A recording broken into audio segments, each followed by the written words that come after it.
Okay, here we are in Lebanon, and what you're looking at is called Mount Hermon, and it's very important in the Bible because it said in the Old Testament that this is where the fallen angels descended to the earth.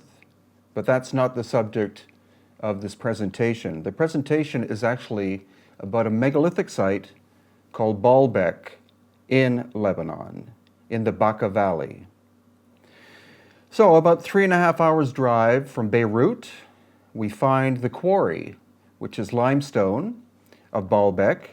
And you can see automatically that very large stones have been removed from this limestone quarry. And you can even see the fact that the quarry is very ancient because of the weathering patterns on the stone. Bit more of a close-up, and once again, you see the vertical and horizontal surfaces. Some very large stones were removed and some smaller ones. And according to conventional archaeology and the local guides, this quarry was solely used in the first place by the Romans when they occupied the area. However, what standard archaeology cannot explain is this. This is called the Stone of the Pregnant Woman, and it weighs 1,200 tons. And as we look a little bit closer, you can see that the Stone of the Pregnant Woman is still attached to the bedrock. So something happened at Baalbek in the ancient past, causing work to stop. And that's something that we find here, and we find at other ancient locations such as in Egypt, Peru, Bolivia, etc. Now here again you see the sense of scale. That is me and Yusuf Awian at the far end of the Stone of the Pregnant Woman. And also notice all of the ancient weathering patterns that you see on the surface. This gives you a side view of it. And again, with a number of people that are located on top of it. The quarry is privately owned, and that allows us to examine the Stone of the Pregnant Woman and other aspects of the quarry in quite fine detail. And the actual site of Baalbek, the temples, etc., are located about 1 mile or 1.6 kilometers in the background. So here again, this is just to show you a sense of scale of this massive stone and the quarry that it's located in. And here, this gives true evidence of the fact that the Stone of the Pregnant Woman was never moved from its location. It was still being worked on when there was some kind of reason for stoppage of activity. And my theory is that it was an ancient cataclysm, approximately 12,000 years ago. So that's 10,000 years before the presence of the Romans in the area. And once again, that's what we see in many locations. Conventional archaeology tells us that it was one culture that did all of the work, but what we see is that the ancient megalithic sites were found by the famous cultures such as the Romans, and they simply utilized the stone that was there and did their own constructions. So this shows you once again that the stone is still attached to the bedrock, and with the people that you see in the picture, this gives you once again a sense of the incredible scale. And here once as well you see the furrowing marks at the bottom, and there is the presence of a crack in the lower surface just above their heads. That crack may have been part of the process of the cutting of the stone, or it may have been a natural flaw that was found, and maybe that's why the Stone of the Pregnant Woman was never completed. And here again, just a general sense of scale. And once again, the great thing about the quarry is that you're allowed complete access to the entire area, and so that allows us to look at the features of such things as the Stone of the Pregnant Woman in very fine detail. Notice also how on the left-hand side, the soil has been removed and on the right-hand side it is still present. So it could very well be that the buildup of soil was proof, or is proof to us today, of the great antiquity of this stone. Again, we theorize that this work in this specific photograph was not done by the Romans, but it was something discovered by the Romans. And here, once again, on the right-hand side, you can see that the stone is partially buried in the soil. Now, what we can see here is you see a very large stone in the center, and then you see much smaller work on the left and right-hand sides. The work on the left and the right is the work of the ancient Romans about 2,000 years ago, but the stone in the center is the original megalithic. So that's what we're looking at. We're looking at the difference between night and day. Quite crude Roman work on the left and right, and the giant scale work of the megalithic builder or builders in the center. And this shows once again the incredible erosion patterns that we see with the megalithic works at the quarry at Baalbek. I doubt very much that this is the result of 2,000 years of weathering, but many, many thousands of years. And here we find, on the other side of the quarry, a stone that was successfully cut from the bedrock and is laying in its present position. It weighs approximately 1,000 tons, and the sections that were taken out that work was done by the Romans. So here again you can see sections on the top were cut out. So the Romans found this 1,000-ton block and decided to remove smaller pieces because that was within their capability as stone cutters.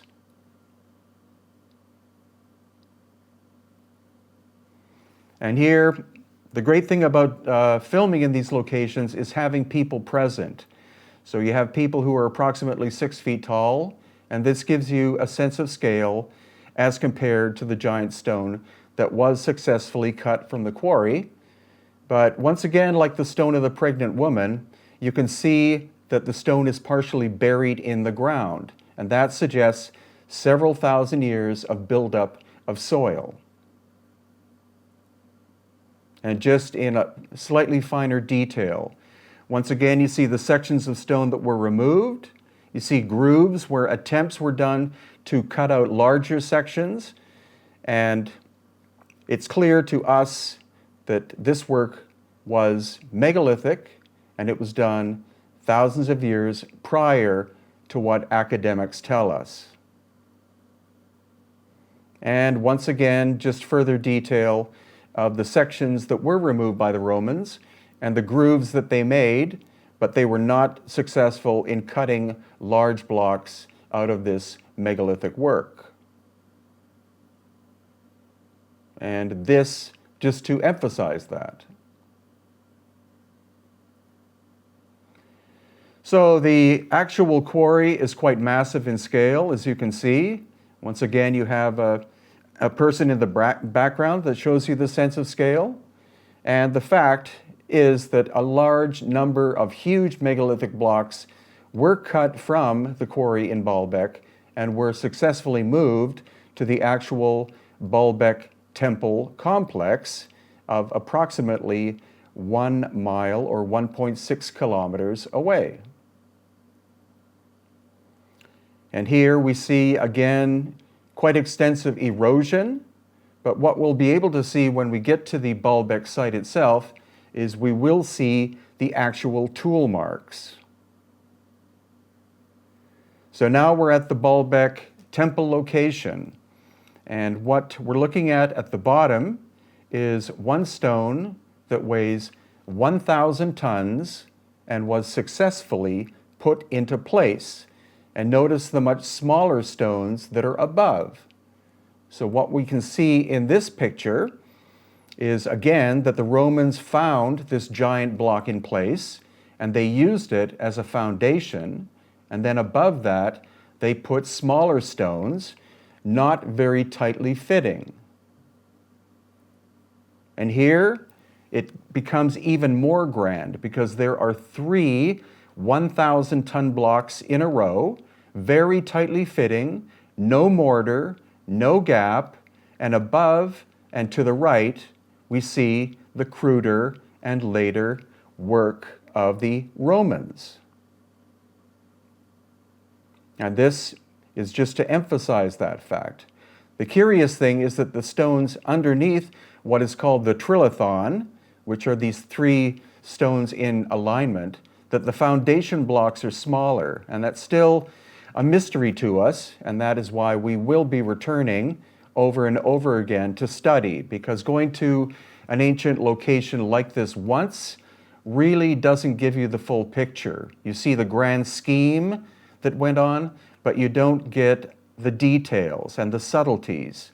And that's why, for example, I visited the ancient site of Machu Picchu in Peru so far 68 times, and now I think I have a good picture of what went on there. But for Baalbek, one trip was simply a taste of what more there is to learn.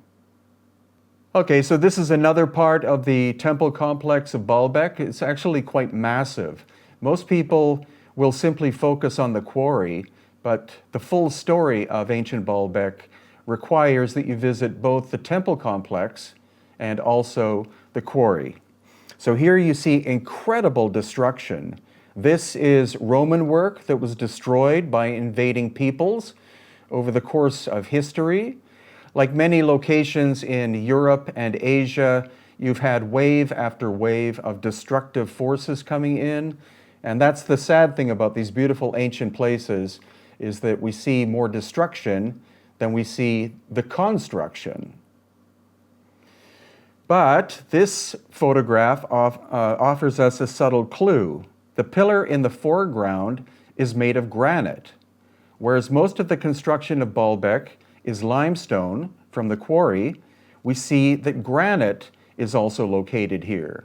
So the question is, where did the granite come from? And luckily we brought a geologist with us from Canada, and she had just been with us in Egypt, so she was able to figure out that the granite of Baalbek was probably from the Aswan quarry located in southern Egypt. And the Aswan quarry is 1,000 miles away. So that's curious, and that's also something that we see in other ancient locations. The stone isn't necessarily from the present locality, but can have been brought from hundreds of miles away. So questions automatically arise: how was the stone moved from that exotic location, and why was it important to bring the granite all the way from Aswan? So as we explore the complex at Baalbek, again we see very massive stonework. This again is likely from the Megalithic period, which is pre-Roman. And then here, again, the foundation appears to be megalithic with smaller stones on top. And then on the upper right-hand side, you see granite columns that have been reconstructed. And now we're going to walk into the complex of Baalbek itself. It's huge in scale, and so a visit there is much more intriguing than simply seeing photographs or videos, because being in the presence of something of this complexity and antiquity raises lots of questions, both in terms of ancient engineering, and very much makes us ask whether academics have the full story. And from what you'll see, they have not fully described the antiquity and complexity at Baalbek.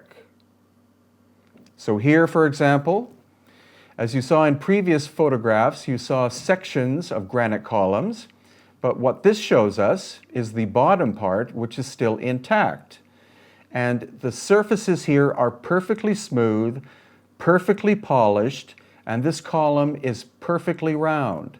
So that tells us originally It was between 15 and 20 feet tall and was made of one piece of stone. The only way that could have been achieved would be on a giant lathe, and the technology to be able to shape granite to this fineness and high polish was only developed once we had diamond tool technology, and that didn't occur until the late 19th century AD. So not only was it impossible for the Romans to have constructed this, but literally these 300 ancient columns had to have been found by the Romans and then reused. And this shows you evidence of the size of one of the columns. Unfortunately, all of them are found in a state of decay and destruction, once again, because Baalbek was fought over for hundreds, if not thousands of years, especially from the time of the Romans onward into the Middle Ages. But thankfully, some sections were too big to be destroyed. So here we have Yusuf Awian walking through part of the megalithic structure. Again, you see blocks weighing at least 50 tons, and then the shattered remains of the destructive forces that invaded Baalbek over the course of time. And once again, just a sense of scale. Baalbek is a huge location, and it requires all day to walk through. So this again shows you quite clear evidence that the columns themselves, all 300 of them in granite, were turned on ancient lathes. We don't actually have this technology today, or if we do, it's very recent. But if you go back 200 years, these could not have been made, and you go back 2,000 years, and there is no way they could have been made by the Romans. And once again, the detail. You see the smooth surfaces, and this indicates lost ancient high technology at Baalbek in Lebanon.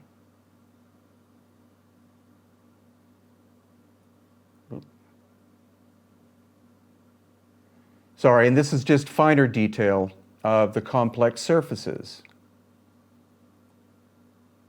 And once again, all of this granite, 300 columns being at least 15 feet, if not 20 feet tall, each was originally one piece of stone. All of them came from Aswan, which is 1,000 miles away. So how many ships would that have taken?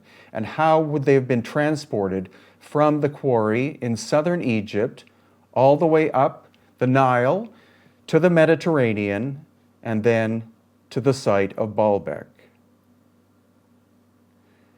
And again, with a sense of scale, you have a number of people in the upper left-hand area, and they are walking across stones in a row, each of which weighs 800 tons.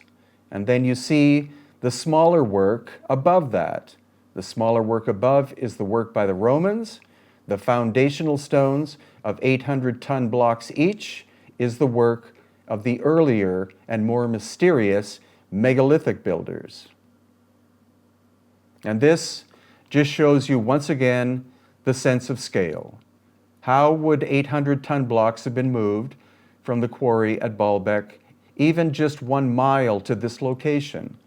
The idea that tree trunks were used is highly unlikely because these blocks would have crushed any wooden roller that was put underneath them. Also, the terrain is not flat, so they would have had to have been pushed up and down hills.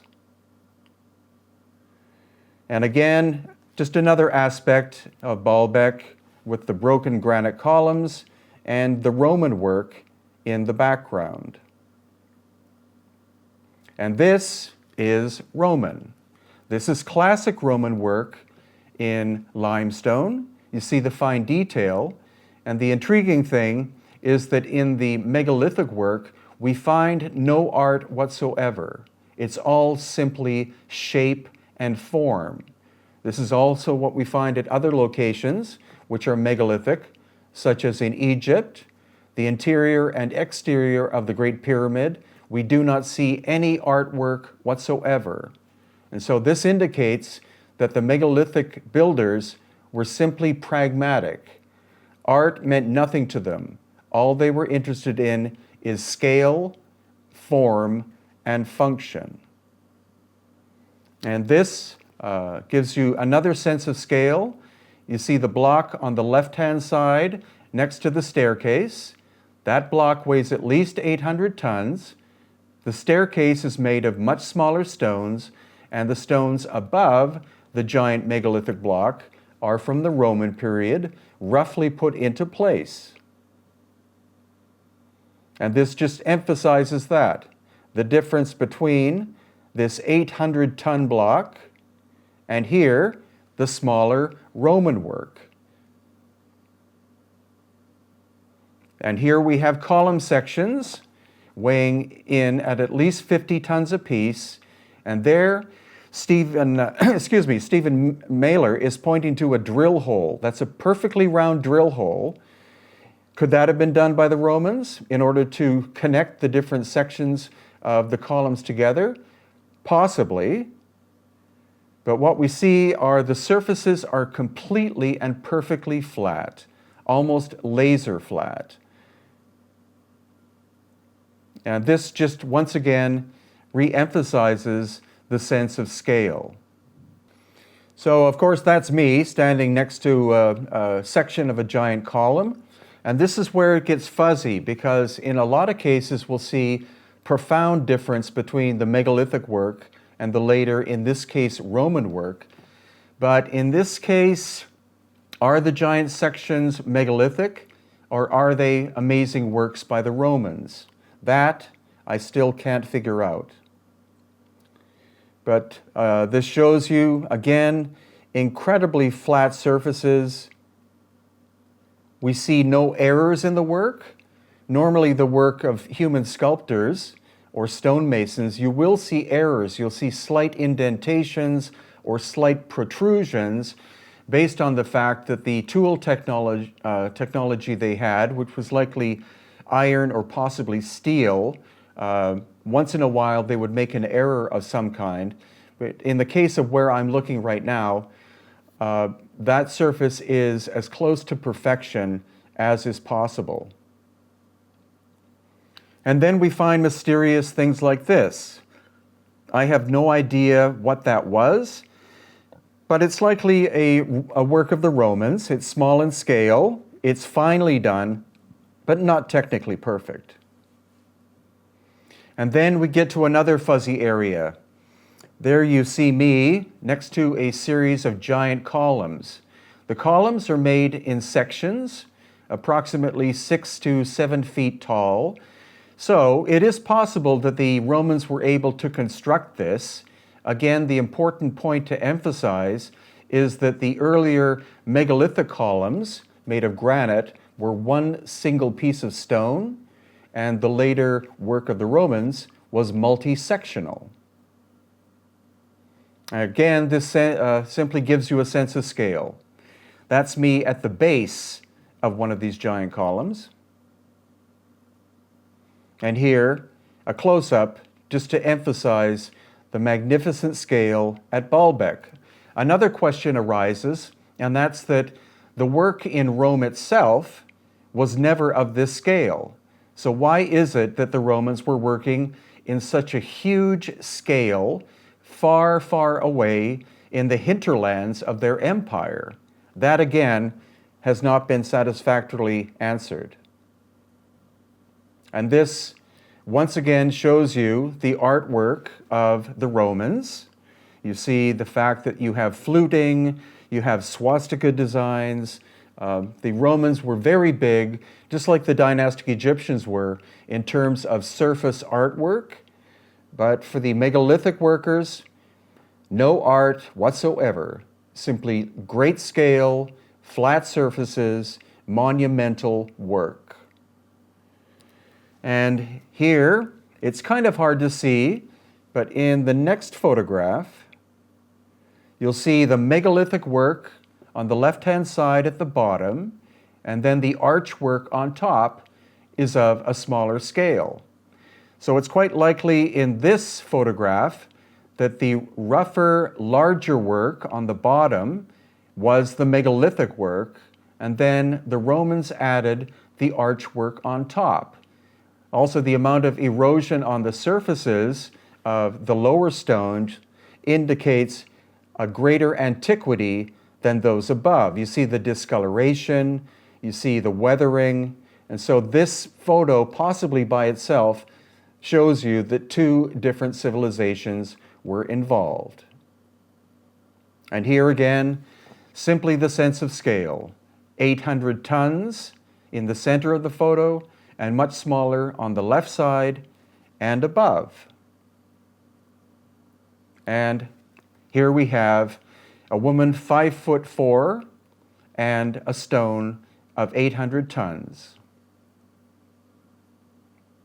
And once again, there are many of these stones in the foundation at the Baalbek religious area. I would say there are at least 20 to 30 to possibly even 40 stones locked in place at 800 to possibly 1,000 tons. And then contrast that with the work of the Romans in the background. A very great architectural and engineering achievement, but this work is humanly possible, and the other work is possibly not the work of humanity. We don't know who the ancient megalithic builders were. Were they so-called Atlanteans? Were they aliens? Were they an unknown culture that simply disappeared? That is something that we are presently working on. And again, simply the sense of scale. In the middle of the photo, you see two normal-sized men, and the sense of dramatic scale in the background. And again, just for emphasis, people versus massive construction. This is Roman work. Again, you see smaller stones, you see artwork, you see arches, you see surface decoration. But what's intriguing are the two columns, because those two columns are the granite. The one on the left-hand side was broken into sections and then rebuilt during the Roman time period, and then the one on the right is still a single piece of stone. So that is one of the only pre-Roman works in granite that is still in place. And again, at least 15 to 20 feet tall, and had to have been turned on a massive lathe. And then we find other sections of the columns, and these were being cut by some kind of tool. The problem is we don't know when this cutting was done. As well, the stone in the background, the pinky purple one, is called rhyolite, and that's a slightly harder stone than granite, much finer consistency. It too probably comes from the quarry at Aswan, 1,000 miles or 1,600 kilometers away. And this is simply a detailed shot. We don't know if that's modern cutting or if it's ancient cutting. That again is why we have to return to Baalbek in the future to study the area more. We are among the few researchers who look at this ancient location in such fine detail and obviously question the fact that the Romans could not have been responsible for all of the work done. And again, just to emphasize the fine work of the Romans in limestone, which is relatively soft, and in contrast, the ancient cutting marks in granite. To emphasize hardness, limestone is about 3 to 3.5 in hardness out of 10, with 10 being diamond, and granite is 7 out of 10. So the only technology we know of that can cut granite efficiently is diamond technology. And again, what these ancient cut marks were from, are they modern? Were they done prior to this being made a World Heritage Site? We do see some rust marks, so that indicates possible steel technology, but these are mysterious aspects of Baalbek that, as far as I can tell, academics and specifically archaeologists do not want to look at. Here again, you see the rust marks on the right-hand side, and this in finer detail. Were they simply trying to cut small sections out? It's very mysterious and ambiguous at this point. And this simply gives you a sense of scale of Baalbek. The Temple of Jupiter is an aspect at Baalbek, but it's only one portion of it. It is more than 100 acres in size. And this is actually on the way outside of Baalbek. It's another Roman-style temple. You see the sense of scale is relatively small, and contrast that with the giant megalithic blocks that we find at the exit point at the Baalbek temple site. Again, I just want to emphasize the megalithic blocks on the bottom, and then these smaller arched blocks above. And this just shows that more in detail. So that's the intriguing location of Baalbek, but we also went to another location called Byblos. And Byblos is located on the Mediterranean in Jordan. It is present in the Bible, and Byblos, I believe, translates as meaning book, and that is where our term Bible comes from. And here again, we mainly see Roman construction and then later construction, but we do see some intriguing anomalies here which are not addressed by standard academia. So there, you see relatively small blocks of limestone, and this is more of a time period of possibly the Middle Ages. All consistent style of construction, no megalithic huge stones, all relatively small, that human beings could have moved with relative ease. And then we find these interesting circular shapes. These again are sections of granite columns. So this granite at Byblos also came most likely from the granite quarry at Aswan, about 1,000 miles away. They were found broken into sections, and therefore the builders of this wall simply used them in their construction. Because why would you want to go to a quarry and cut stone out if there's a lot of it lying on the ground? Very practical and pragmatic. Here again, we see a Roman time period construction or later, and another wall with sections of the pillars. So more than, as we saw, at least 300 pillars were moved from Aswan to Baalbek, but then likely another 50 or possibly 100 were moved to Byblos. And it is possible that during the time of the construction by the Romans, that these pillars were actually at Baalbek, and they were moved section by section from Baalbek to Byblos to be incorporated into this wall. And here, another Roman time period construction at Byblos. And in the background, you see a solid granite column. In the foreground, you see sections in limestone of a Roman time period column, but the background one is a single solid piece of granite that most likely was brought from Baalbek, and before that was taken from the Aswan quarry. So you see the complexity of these ancient sites and why it's important to visit them and to really use your eyes as much as possible.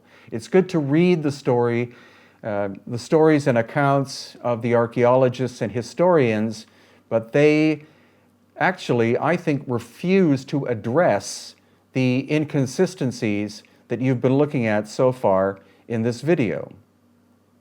Because here, once again, if we look back, we see a Roman or later construction, and here, sections of granite columns incorporated during the Roman or later time periods into this wall construction. And here again,